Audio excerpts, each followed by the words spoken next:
Nos bastidores da Assembleia de Deus em Alagoas, um episódio silencioso, mas de forte impacto, tem causado desconforto entre fiéis e lideranças.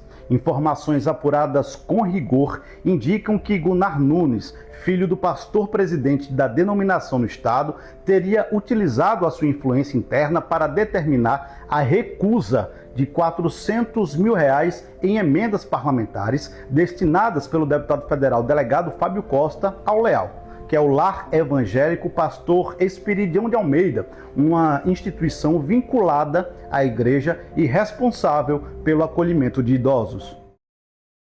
Graça e paz a você inscrito aqui no nosso canal, Presbítero Pedrosa, para mais um vídeo.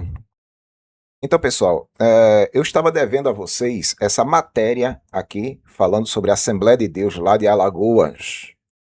O caso repercute nas redes sociais, disputas políticas, emendas rejeitadas e os idosos do abrigo da Assembleia de Deus pagando o preço.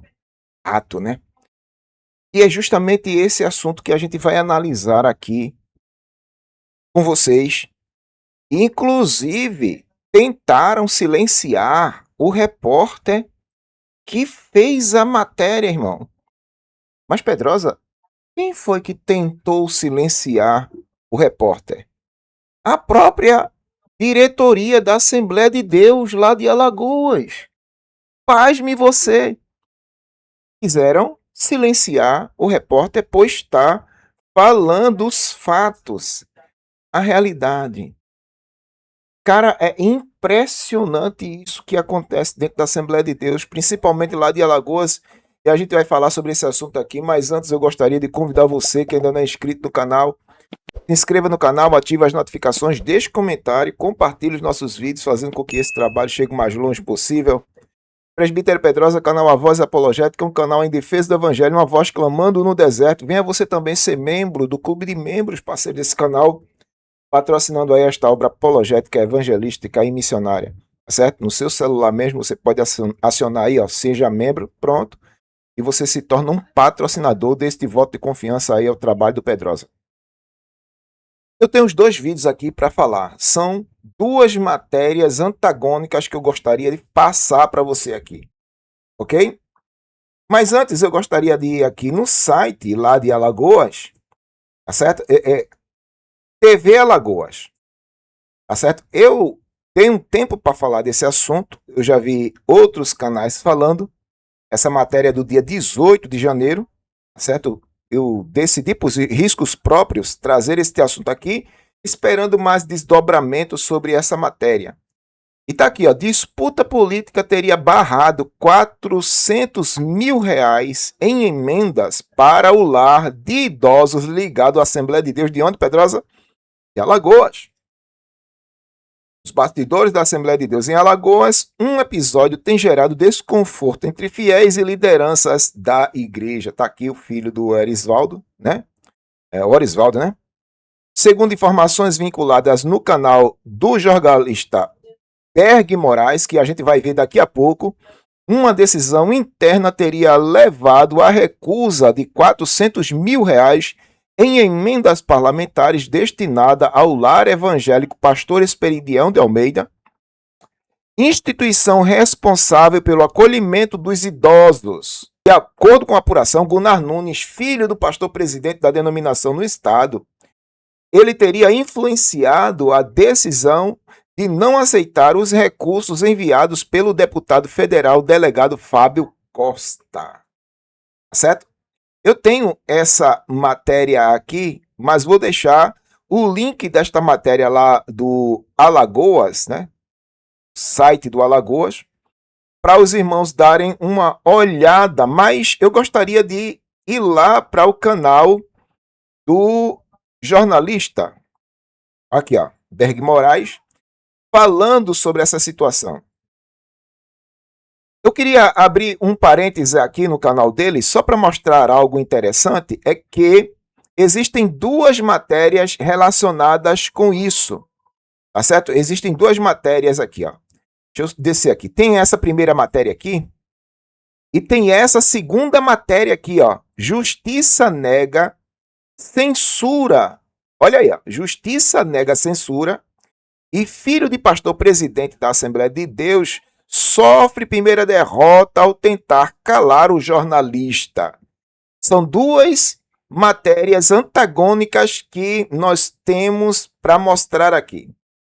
É por isso que eu separei dois vídeos distintos. Esse vídeo daqui é o vídeo falando sobre essa matéria que eu acabei de postar, e aqui é o vídeo falando sobre a emenda parlamentar. Tá entendendo? Aí eu gostaria de voltar aqui com vocês para falar sobre essa questão da censura. Muitas vezes você sabe dos pormenores, dos bastidores assembleanos, é perseguido. Você que sabe dos bastidores e confronta os bastidores, você é perseguido. Muita gente tem sofrido represália simplesmente por opinar contra o sistema ditatorial da denominação e alguns desvios de conduta e finalidade do mesmo. Quando você questiona, você é rechaçado, irmão. Existem pastores que estão sofrendo ameaças para não falar nada, ficar calado e obedecer aquela obediência cega ao líder religioso, à instituição como um todo, tá entendendo? Isso é muito comum dentro dos arraiais assembleanos, irmão. Muito comum. Eu mesmo já sofri represália por me posicionar contra projetos políticos dentro da instituição. Sofri represálias, irmão. Conheço muita gente que sofreu represália por conta disso. Basta só você se posicionar contra o desvio de conduta, de finalidade. Você observa que a conduta, o comportamento e o caráter mudou, aí você vai lá e questiona. Já pensou se Paulo deixasse para lá o comportamento de Pedro em Gálatas 2?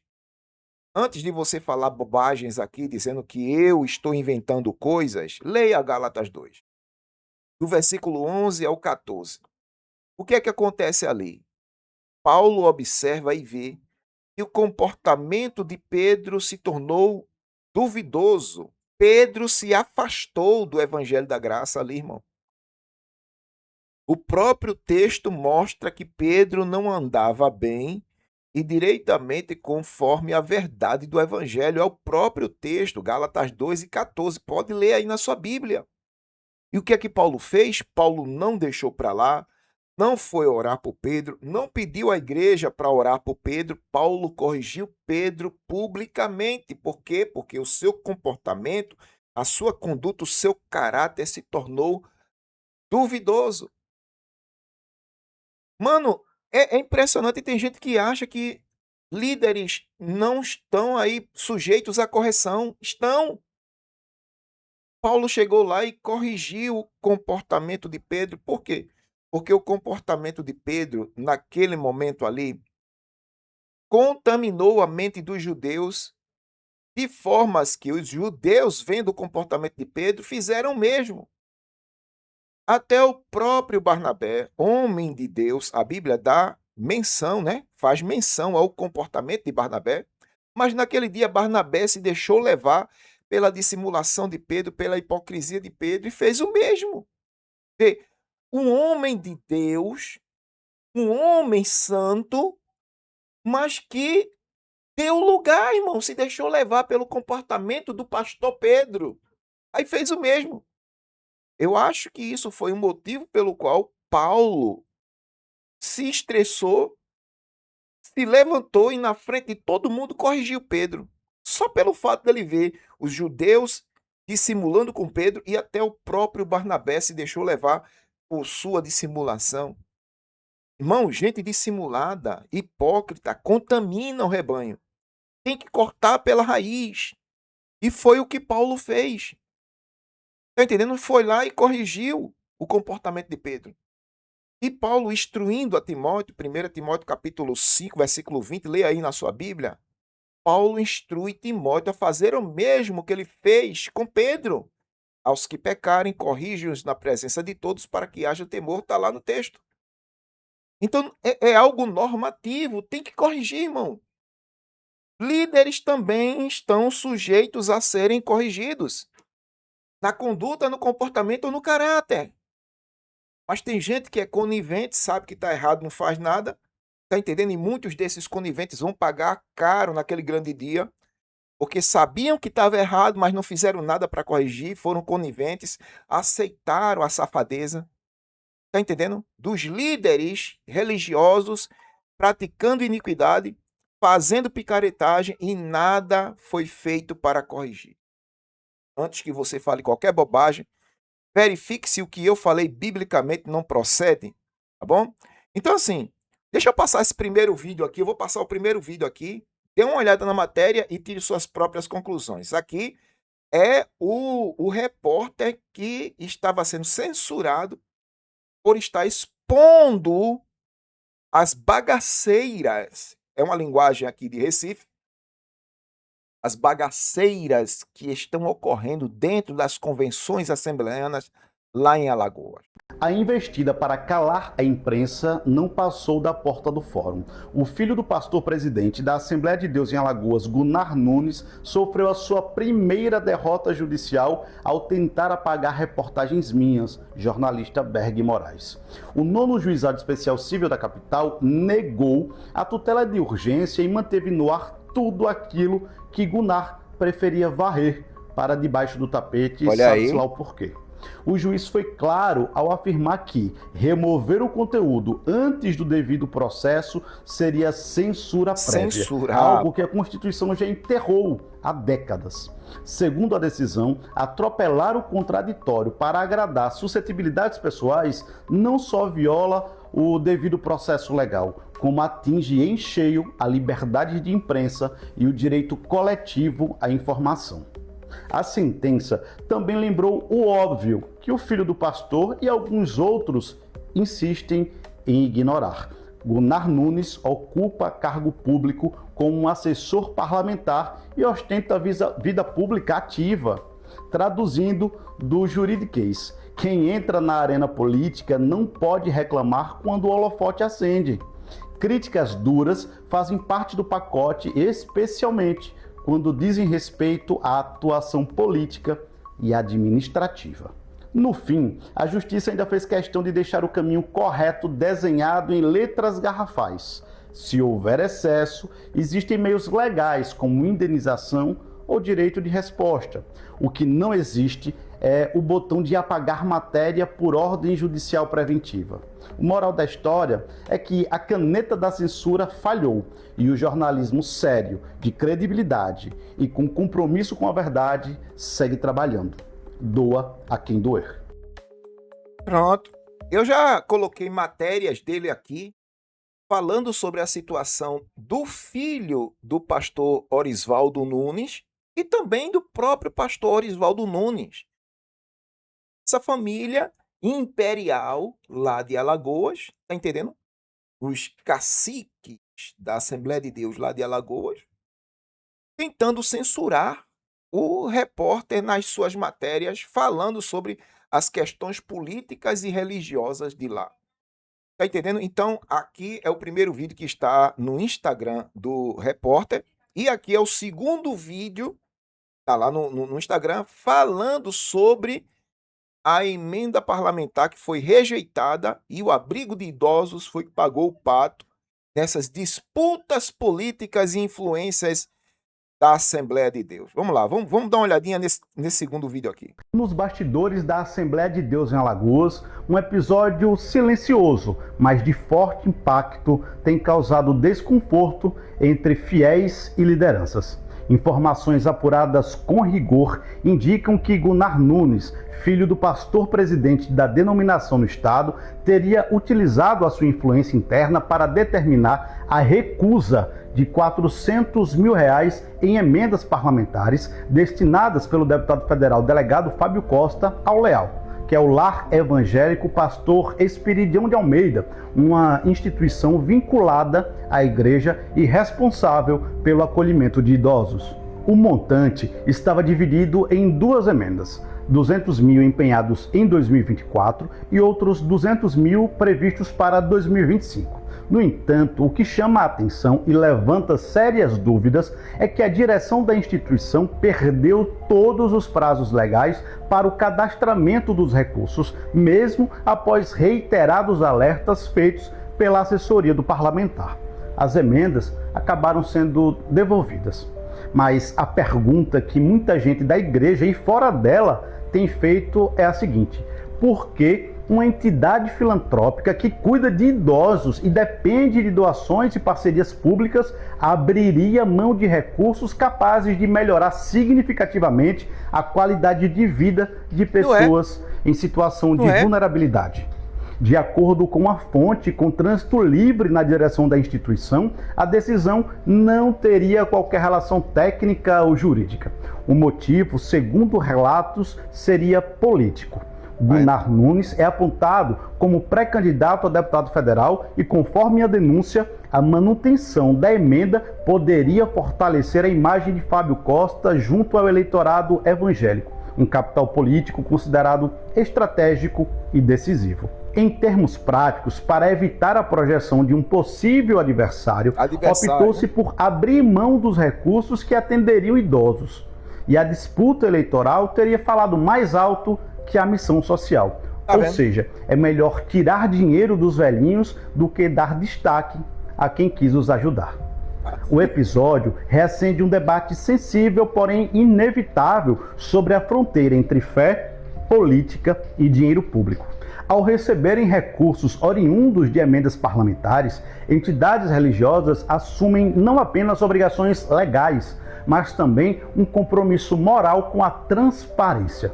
Nesse contexto, cresce a pressão por auditorias independentes e pela ampla prestação de contas por parte da direção da igreja, sob pena de que decisões internas passem a ser vistas não como atos de fé, mas como instrumentos de estratégia eleitoral. Se tem uma coisa que a Assembleia de Deus não faz mais, é prestar conta daquilo que acontece nos bastidores. Aquilo que entra, aquilo que sai, aquilo que está, os salários dos pastores. Se tem uma coisa que a Assembleia de Deus não faz mais, é prestar conta. Acabou-se isso. As eleições não existem mais. Eleições por votação. Agora é tudo por aclamação. E geralmente, nesse aspecto aí, ganha aquela convenção onde o pai tem o seu filho como pastor ou vice-presidente para estabelecer aí a sua dinastia, não é isso? É o sistema da Assembleia de Deus. Os ditadores geram suas dinastias, que também geram seus nepotismos. Depois acontecem as disputas pelo poder entre eles e, por último, a corrupção moral desenfreada dentro da bleia do reino de Zeus, porque de assembleia não existe mais. Está entendendo? Disputas internas, disputas políticas. Olha, irmão, eu já fui presbítero dessa instituição durante 16 anos. Eu não caí de paraquedas. Eu sei como é que funciona a coisa. Está entendendo? A minha leitura para o que acontece hoje dentro da Assembleia de Deus se baseia no fato de que ela se perdeu ao longo do tempo quando começou a se fragmentar nas suas divisões. Desde a primeira divisão, desde a primeira convenção, começou isso aí, irmão. Desde o primeiro pastor-presidente, quando começou esse negócio pastor-presidente, ela se afastou aos poucos.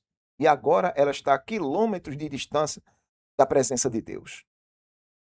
É uma pergunta que eu faço a todo assembleiano. Por que Daniel Berg e Gunnar Wingren nunca rogaram para si, está entendendo, o título de pastor-presidente, mesmo eles tendo fundado a Assembleia de Deus?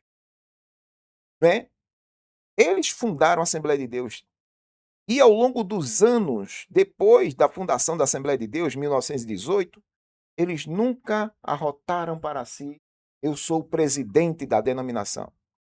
É porque o modelo, entenda isso, assembleiano de valor, o modelo de organização dentro da Assembleia de Deus, nos seus primórdios, Não era esse modelo episcopal.